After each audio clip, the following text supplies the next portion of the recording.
This extends to the roof of the structure as well. As the walls of the Great Temple near completion, they appear to ignore one of the most elemental and effective building techniques available: the Keystone Arch. This could be because the arch creates its own engineering problems.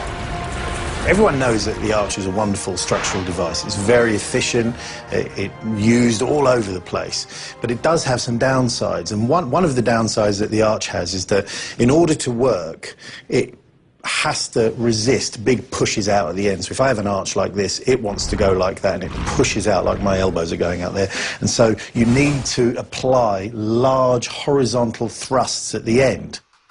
To get around this problem, the distinctive tops of the towers at Angkor Wat are examples of a building technique called corbelling.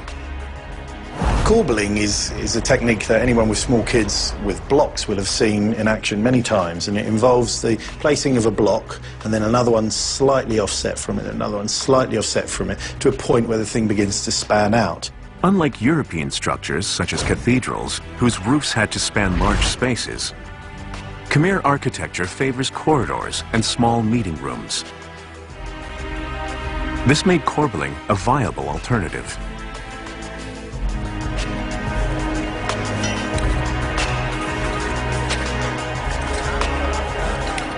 It's sometimes dangerous, and mistakes have been made by architects who come from Europe and look at it and go, "What do you mean there's no radiating joint in an arch? The joints are flat. That's mad. That's not structurally, that isn't in my engineering manual. It doesn't work."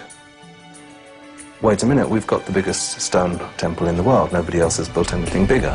It must work. So by playing to the specific needs of their temple, the Khmer constructed countless corbelled structures, creating their own distinctive architectural style. But as they complete the Temple Mountain, the sand core pushes out against the laterite and sandstone encased walls. The outward thrust might have started to push it out of shape. The Khmer would have to implement a solution, or else the entire structure will crumble into a heap of sand and stone blocks. Most building in stone is trial and error. When they were building the Gothic cathedrals, they would very often build them as high as they could before they started to fall down. And that was as high as they could get, and then they'd stop. The tons of sand contained within the laterite forms are pushing constantly against the stone. Suryavarman's engineers will need to reinforce the laterite walls and keep their soaring temple mountain intact. Their solution takes the modern visitor to the most sacred part of the Angkor Wat site, once off limits to anyone but the highest priests.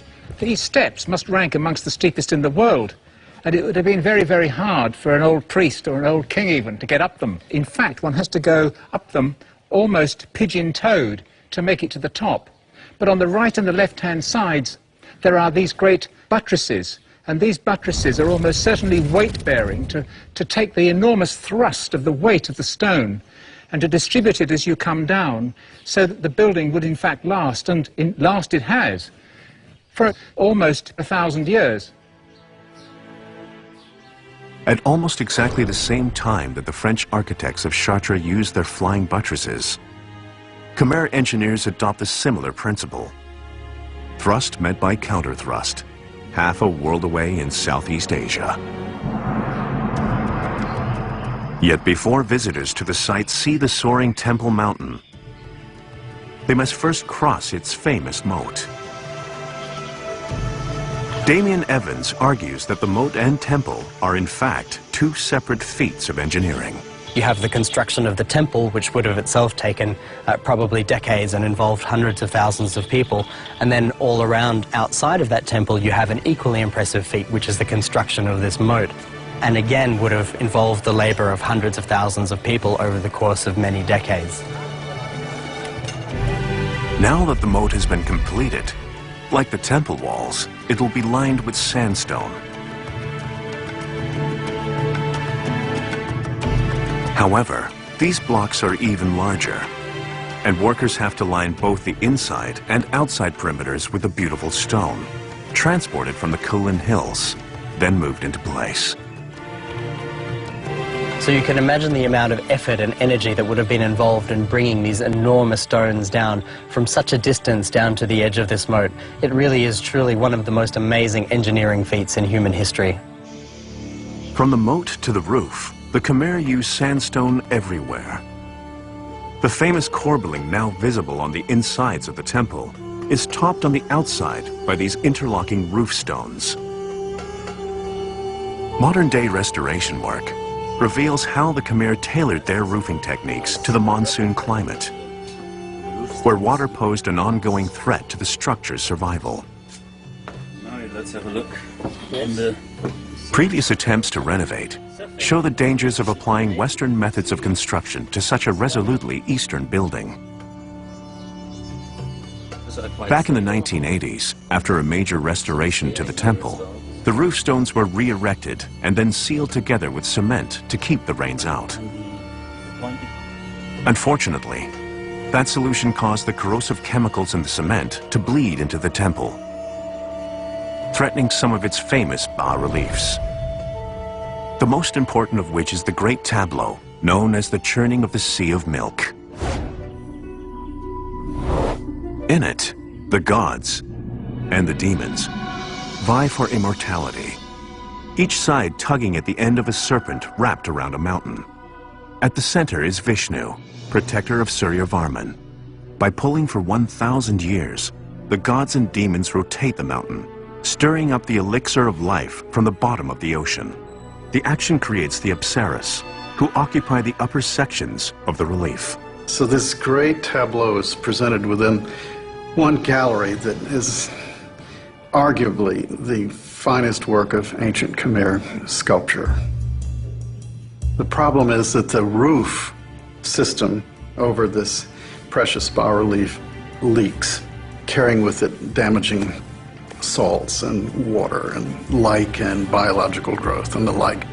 A more holistic approach now studies how the original roof stones were designed to function.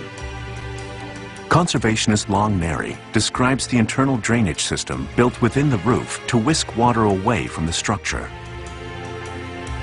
If the water still infiltrate from the joint, open joint anyhow, the water will not run directly into the inside structure, but it will run through this small channel out from the building. The cement filled the narrow channels, and cracks formed, causing leaks.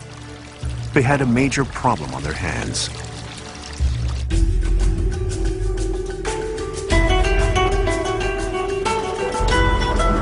A restoration is now underway. The roof stones are being removed and lowered to the ground.